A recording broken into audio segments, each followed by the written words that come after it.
Hello, good morning সবাইকে। Pink and পাখির নতুন একটি ব্লগে তোমাদেরকে অনেক স্বাগত। আশা করছি তোমরা সবাই ভালো আছো, আমিও খুব ভালো আছি। তো আজকে সকাল সকাল উঠেছি আর দেখো খুব সকালে উঠিনি, দেখছি প্রচুর বৃষ্টি পড়ছে সকাল থেকে। তাই জন্য তোমাদের সাথে শেয়ার করলাম যে আমাদের এখানে তো খুব বৃষ্টি হচ্ছে, পুরো একদম বাড়িঘর ভিজে একাকার। তো তোমাদের ওদিকে কেমন বৃষ্টি হচ্ছে কিন্তু অবশ্যই কমেন্টে জানাবে। দাঁড়াও না। আর অবশ্যই কিন্তু ভিডিওটা শেষ পর্যন্ত দেখো। ভিডিওটা দেখার সাথে সাথে কিন্তু প্লিজ একটা লাইক করে দিও। আর অবশ্যই কিন্তু আমার চ্যানেলটাকে সাবস্ক্রাইব করে আমার পাশে থেকো প্লিজ বন্ধুরা, তোমরা আমার একটু পাশে থেকো। তো দেখো বৃষ্টি হোক যাই হোক ওটা কোনো ব্যাপার না, যেটা মেন কথা হচ্ছে আমাকে সকালে উঠে রান্না করতেই হবে। তো বাসি কাজ আমি করে নিই, আমার শাশুড়ি করেছে। তো আমি এখন চলেছি রান্নাঘরে। আর এখন বৃষ্টি কিন্তু পড়ছে, ক্যামেরাতে ঠিকঠাক বোঝা যাচ্ছে না। আমি ভাত করছি, ডাল করছি, আলু পটলের তরকারি করছি, তোমরা তো দেখলেই। তো চলো আমি রান্না করতে থাকি। আর তোমাদেরকে যেটা দেখানোর কথা থাকে সেটা হচ্ছে, তোমাদেরকে বলি না যে আমার রান্নাঘরের পরিস্থিতি এই তো দেখো, এই যে হচ্ছে পিছনে দোকানঘর, তার মধ্যেই গোয়ালঘর, তার মধ্যে আবার আমার রান্নাঘর। তো এই সময়টায় যদি দোকানে কাজ করে আমার ফাদার ইন ল, তাহলে আমার এত যে কষ্ট হয়। এখন পুরো ঘরটাতে ধোঁয়া ধোঁয়া হয়ে গেছে, আমার এত চোখ মুখ জ্বালা করছে, কিন্তু তবুও তো আমাকে রান্না করতেই হবে, কিছু করার নেই। তোমরা দেখছো কত ধোঁয়া হয়েছে, ক্যামেরাতে অতটা হয়তো দেখাচ্ছে না, কিন্তু এর থেকেও বেশি ধোঁয়া আছে মানে সামনে। তো কি করার, মনটা খুব খারাপ। এইরকম অবস্থায় রান্না করছি, মুখটা দেখে বুঝতেই পারছো, পুরো চোখ মুখ ঢেকে রাখতে পারি না। তো অনেকক্ষণ কিন্তু এরকম হয়, তারপরে কিন্তু যাই হোক ফাইনালি আগুনটা ধরেই যায়, তখন কিন্তু ধোঁয়াটা অনেকটাই কমে যায়, তখন কিন্তু রান্নাঘরের কোনো অসুবিধা হয় না। কিন্তু তার আগে প্রচুর কষ্ট হয়। তো এইদিকে দেখো আমার পাখি উঠে গেছে, পাখির বাপ্পা মুখ ধুয়ে দিচ্ছে, পাখি একটু হাই করছে। যেহেতু বৃষ্টি পড়ছে তাই জন্য বারান্দাতে পাখির মুখ ধোয়ানো হচ্ছে। আর এত বৃষ্টির মধ্যে আমি কীভাবে রান্না করছি তোমাদেরকে কী বলবো। আর চলো রান্নাবান্না তাড়াতাড়ি করে ঘরে যাই। তো দেখো আমার রান্নাবান্না পুরো কমপ্লিট। পাখির বাবা খেয়ে দিয়ে বৃষ্টির মধ্যেই কাজে বেরিয়ে গেছে, এদিকে আমি পাখিকে খাওয়াচ্ছি। ও কিন্তু না ওর বাবা কাজে যায়নি, ওর বাবারই মোবাইলটা দেখছে আর আমি ওকে ভাত খাইয়ে দিচ্ছি, তাহলে একটু তাড়াতাড়ি খাওয়াটা হয়ে যায়, অত বিরক্ত করে না। তারপরে কিন্তু এখন এটা দুপুরবেলা কিন্তু স্নান করানো হয়ে গেছে, খাওয়ানো হয়নি। তবে ও লিখতে বসলে, বললো মা আমি একটু পড়বো, হাতের কাজ করব। তো দেখো ওর হাতের কাজগুলো দিয়েছে, ওগুলোই করছে। হ্যাঁ, আমার মেয়ে সম্পূর্ণ লিখতে পারে না, তবে অনেক কিছুই লিখতে পারে, যেটা আমার খুব ভালো লাগে। দেখো কিন্তু ও পড়াশোনা করছে এখন। আচ্ছা তুমি লেখো, একটা লেখো।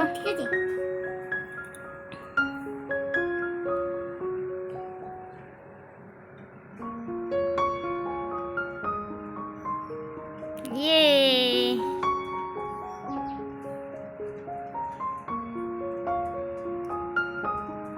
বাহ, কত সুন্দর হচ্ছে রে সোনা।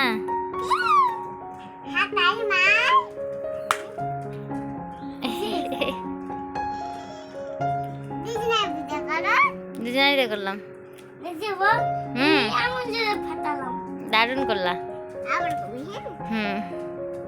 দেখো পাখি এখানে পড়ছে, আর পাখি যেহেতু একটু লিখতে পারছে তাই জন্য ওকে হাততালি দিতে বলছে।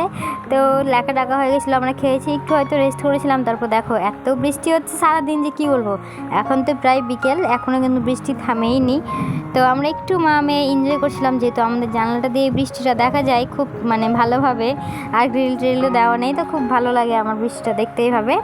তো চলো আমরা বৃষ্টিটা এনজয় করি। আর তোমরা কিন্তু অবশ্যই জানাবে যে আমার ব্লগটা তোমাদের কেমন লাগে। তো ওই যে দেখো আমার মেয়েটাও কিন্তু দেখছে, আমিও দেখছি।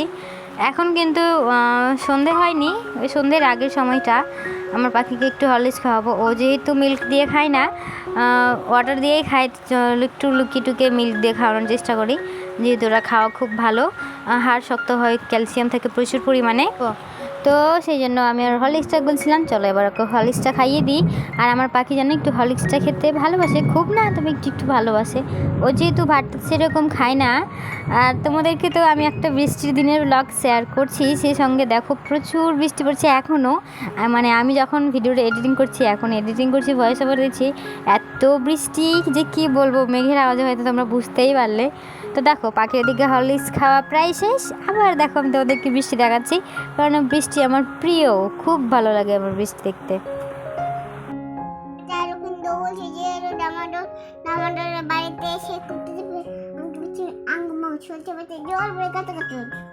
আর এখন আমরা কিন্তু একটু মা মেয়ে খেলা করছিলাম, পাখি কিন্তু করছিল আর আমি কিন্তু একটু ভিডিওটা করছিলাম।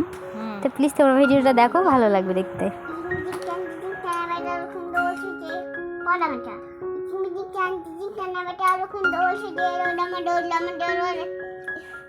পাখি এভাবে গামছা দিয়ে পুরো মুড়েছিল, একবারে মানে পুতুল পুতুল লাগছিল দেখতে, তাই জন্য আমি একটু রেকর্ড করে নিলাম। খুবই কিউটি লাগছিল, যেহেতু মুখের সামনে বলতে না থুতু থু আমার নজর না লেগে যায়। আমার তোতা পাখি, আমার তোতা পাখি, আমার তোতা পাখিটা রে, এটা আমার তোতা পাখি রে। আর এই যে সূর্যকে দেখতে পাচ্ছ, এই কিন্তু আমাকে বউ, ও বউ, বউ, ও বউ এভাবেই ডাকে। দিদাও বলে না, যেহেতু সম্পর্ক দিদা বউ বলেই ডাকে।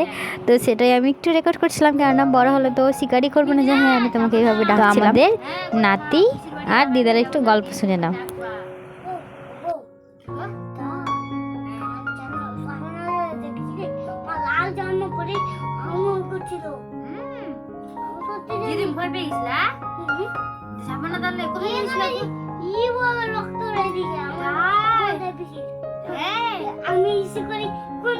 তোমরা যারা আমার ভিডিওটা শেষ পর্যন্ত দেখলে তাদেরকে অসংখ্য ধন্যবাদ। আর প্লিজ তোমরা আমার চ্যানেলটাকে সাবস্ক্রাইব করে আমার পাশে থেকো, আর তোমাদেরকে অনেক ভালোবাসা আমার তরফ থেকে।